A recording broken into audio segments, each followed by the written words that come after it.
ఇక పాలమూరు గురించి మాట్లాడే అర్హత బీఆర్ఎస్కు లేదన్నారు దేవరకద్ర ఎమ్మెల్యే మధుసూదన్ రెడ్డి. కమిషన్లకు కక్కుర్తిపడి పాలమూరు రంగారెడ్డి డిజైన్ మార్చారన్నారు.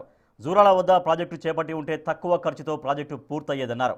కేసీఆర్కు రాజకీయ భిక్ష పెట్టిందే పాలమూరు ప్రాంతమన్నారు ఎమ్మెల్యే మధుసూదన్ రెడ్డి. కేటీఆర్ది రాహుల్ గాంధీ గురించి మాట్లాడే స్థాయి కాదన్న ఆయన పిచ్చి పిచ్చిగా మాట్లాడితే ఏం చేయాలో తెలుసన్నారు.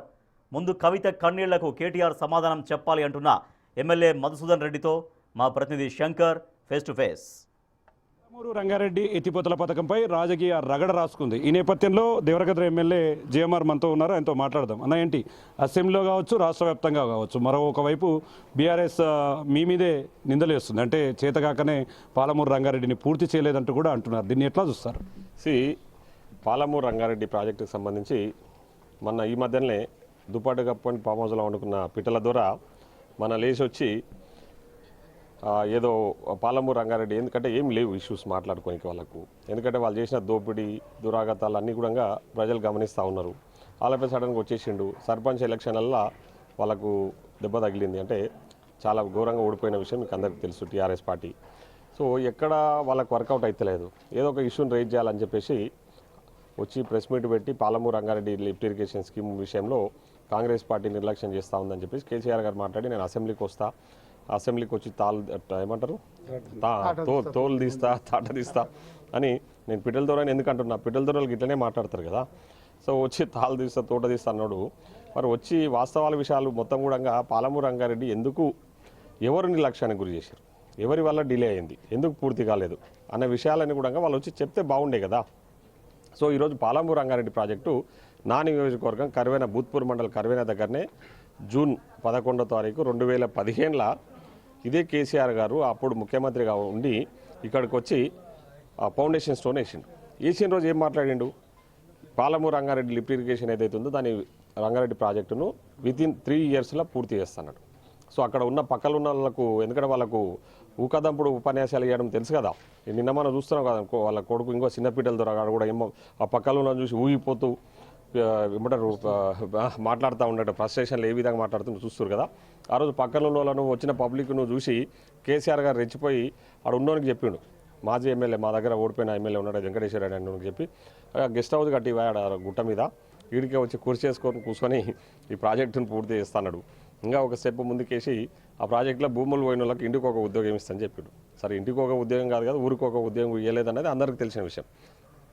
దాని తర్వాత పాలమూరు రంగారెడ్డి 2015లో శంకుస్థాపన చేశారు. 2016లో కాళేశ్వరం ప్రాజెక్టుకు శంకుస్థాపన చేశారు.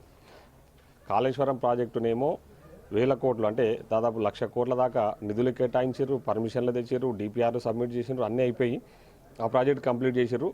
ఆగమేఘాల మీద వాళ్ళ అతిథులు ఉపయోగించి ఆ ప్రాజెక్టు కడితే అది ఉత్తగూలిపోయింది. మీరు చూస్తూ ఉన్నారు. ఇప్పుడు ఆడికి వస్తున్నాం. 1 ఇయర్ తర్వాత ప్రాజెక్ట్ స్టార్ట్ చేసిన కాళేశ్వరం ప్రాజెక్టు మీద ఫోకస్ చేసి అక్కడ నిధులు కేటాయించి ఆ ప్రాజెక్టును పూర్తి చేసుకోగలిగినారు కేసీఆర్ గారు. ఈరోజు పాలమూరు ప్రజలను మోసం చేయాలనే ఆలోచనతోన, ఎందుకంటే పాలమూరు ప్రజలు అమాయకులు, ఏం చేయకపోయినా అడగరు అనే ఆలోచనతోన పాలమూరు ప్రజలను మోసం చేయాలనే ఆలోచనతోనే పాలమూరు రంగారెడ్డి ప్రాజెక్టును గాలికి వదిలేశారు. డిపిఆర్ 2015 ప్రాజెక్టు శంకుస్థాపన చేసి ఆ ప్రాజెక్టు సంబంధించిన డిపిఆర్ 2022లో సబ్మిట్ చేశారు బీఆర్ఎస్ పార్టీ నాయకులు. వీళ్ళు ఈ నిన్న విహారయాత్ర చేసిన పెద్ద మనుషులు 2015లో పాలమూరు రంగారెడ్డి ప్రాజెక్టుకు శంకుస్థాపన చేసినావు కదా కేసీఆర్ గారు, మరి ఎందుకు పూర్తి చేస్తలేవు, 3 ఏళ్లలో పూర్తి చేస్తున్నావు, 3 ఏళ్ల తర్వాత పూర్తి అయిన ఒక్కరోజన్నా పోయి, ఈరోజు విహారయాత్ర చేస్తున్న వ్యక్తులు ఒక్కరోజన్నా అడిగిడా, ఒక్కడన్నా పోయి పాలమూరు రంగారెడ్డి సార్ కాళేశ్వరంలో పోయి 1,00,000 కోట్లు గాలబెడుతున్నావు, ఇక్కడ ఒక్క రోజన్న మా పాలమూరు ప్రాజెక్టుకు పైసలు కేటాయించు, డబ్బులు కేటాయించి ప్రాజెక్టును త్వరితగతిన పూర్తి చేసి మా పాలమూరుకు నీళ్ళు ఇయ్యి అని చెప్పేసి నిన్న విహారయాత్ర చేస్తున్న వ్యక్తులు ఒక్క రోజన్నా అడిగినని నేను ఈ సందర్భంగా తెలియజేస్తున్నాను. కృష్ణా నీళ్లలో 811 టీఎంసీలు మనకు కేటాయిస్తే అందులో మనకు రావాల్సిన వాటా 67%, అంటే దాదాపు 557 టీఎంసీలు మనకు రావాలి. కానీ ఆ రోజు టీఆర్ఎస్ వాళ్ళు అధికారంలో ఉండి 299 టీఎంసీలు మాకు చాలు, 511 టీఎంసీలు ఆంధ్రప్రదేశ్కి ఇవ్వండి అని చెప్పేసి ఇదే కేసీఆర్ వాళ్ళ అల్లుడు హరీష్ రావు సంతకాలు పెట్టి మోసం చేసిన దుర్మార్గులు ఈరోజు పాలమూరు రంగారెడ్డి గురించి మాట్లాడుతున్నారు. జూరాల సోర్సును తప్పు, జూరాల సోర్స్ కరెక్ట్ కాదని చెప్పి మాట్లాడుతున్నారు. శ్రీశైలం కాడికి ఎందుకు పోయినారు వాళ్ళు, ఎందుకు పోయినారంటే ఈడైతే 3 లిఫ్ట్లు ఉంటాయి, 22 పంపులు ఉంటాయి, పైసలు సరిపోవు, వాళ్ళ కమిషన్లకు కక్కుర్తి పడ్డారు కదా, ఎట్లా దోసుకోవాలనే ఆలోచనతోన ఇక్కడ నుంచి మార్చి శ్రీశైలానికి తీసుకుపోయి నార్లాపూర్ దగ్గర ఇప్పుడు 5 లిఫ్టులు దాదాపు 5 లిఫ్టులు 33 మోటార్లు 33 మోటార్లకు 5 లిఫ్టులకు కలిపి ఇప్పటివరకు 14,000 కోట్లు కరువైన గాలికి వదిలేసారు. ఈరోజు కరువైన ప్రాజెక్టు ఉంది. కరువైన ప్రాజెక్టు నిండితే నీళ్ళు ఎక్కడికి పోవాలి? ఇప్పుడు దానికి సంబంధించి మెయిన్ కెనాల్కు ఒక సింగిల్ ఇంచు ల్యాండ్ కూడా ఇప్పటి వరకు అక్వైర్ చేయలే. అంటే ఆలోచన చేయండి, మెయిన్ కెనాల్కు ల్యాండ్ అక్వైర్ చేయకుండా ఈరోజు అప్పుడు 2015లోనే ప్రాజెక్టు సైమల్టేనియస్గా చేపట్టినప్పుడు ల్యాండ్ అక్వైర్ చేసింటే తక్కువ రేట్లలో వస్తుండే.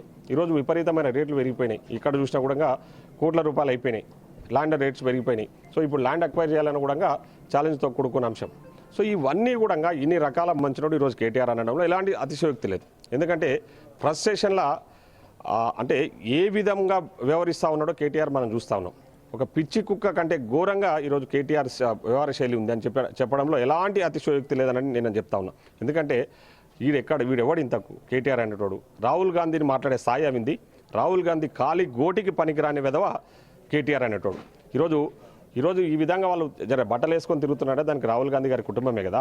ఆనాడు సోనియా గాంధీ గారు తెలంగాణ ఇవ్వకపోతే ఈ విధవల నేను ఇప్పటికే కేటీఆర్కి ఒకటే చెప్తా ఉన్నాను, నువ్వు ఇప్పటికే చాలా తప్పులు చేసినావు, దోపిడీ చేసిర్రు, మీ కుటుంబమే మొత్తం ఆర్థిక నిరగాలలాగా తయారైపోయినారు. అది నేను చెప్తున్నారు కాదు. ఈరోజు పాలమూరు రంగారెడ్డికి మోసం చేసిర్రు, తెలంగాణ ప్రజలకు మోసం చేసిర్రు, అన్ని రకాల కూడా మోసం అధికారాన్ని అడ్డం పెట్టుకొని మీరు దోపిడీకి పాల్పడ్డారు అన్నది ఇది నేను చెప్తున్నా కాదు. నీ సొంత చెల్లె కవిత చెప్తున్న విషయాన్ని మేము మాట్లాడుతూ ఉన్నాం. ఈరోజు నీ సొంత చెల్లెకి ఫస్ట్ సమాధానం చెప్పినాక నువ్వు బయట వచ్చి వేరే వాళ్ళ గురించి మాట్లాడితే బాగుంటుంది తప్ప నువ్వు అవలాగాన్లాగా ఏది పడితే అది వాగితే అది ప్రజలు నిన్ను ఏదో హర్షిస్తారనుకుంటున్నావు. ప్రజలు నిన్ను మొత్తం మీద ఒక పిచ్చి అంటే చెప్తున్నా పిచ్చోని కింద లెక్క కడతా ఉన్నారు. ఇప్పటికైనా సర్చ్ చేసుకో అని చెప్పి ఈ సందర్భంగా తెలియజేస్తాను. Thank you. సో చూస్తున్నాం, పాలమూరు రంగారెడ్డి ఎత్తిపోతల పథకంపై మాట్లాడడానికి బీఆర్ఎస్కు అర్హత లేదు, అదేవిధంగా కాంగ్రెస్ను విమర్శించే స్థాయి కేటీఆర్కు లేదంటే రాబోయే రోజుల్లో తగిన గుణపాఠం చెప్తామని చెప్పి కూడా దేవరకద్ర ఎమ్మెల్యే జిఎంఆర్ చెప్తున్నటువంటి సిచ్యువేషన్ ఇక్కడ కనపడుతుంది. ఇది ఇక్కడ అప్డేట్. కెమెరా పర్సన్ నగేష్తో శంకర్, బిగ్ టీవీ,